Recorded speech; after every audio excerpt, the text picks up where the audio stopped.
¿Eres tú? Emma, ¿qué haces aquí? Vete, no quiero hacerte daño. ¿Por qué ibas a hacerme daño? No puedo controlarlo. He bajado aquí para que nadie se dé cuenta de lo que me pasa. No quiero hacer daño a nadie. Adam, escúchame. Vete. ¿Por qué has bajado aquí? Escucho voces. ¿Voces? ¿Pero por qué puedes oírlas? No, Emma, no. Márchate. Está empezando otra vez.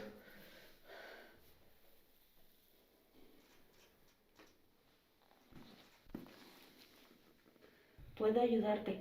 No puedes ayudarme. ¿Cómo pretendes hacerlo? Esto no es un juego. Mi mente, mi cuerpo no están bien. No soy dueño de mí mismo. Aléjate.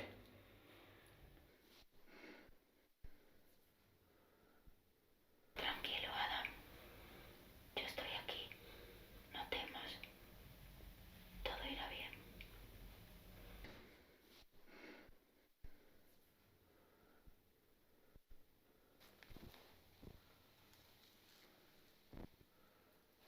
Tranquilo. Salgamos de aquí. Tú también puedes oírlos. Hace años que conozco mis habilidades. Pero la telequinesis no es mala. Solo hay que aprender a controlarla. Yo también puedo escucharte. No es la única que puedo hacerlo.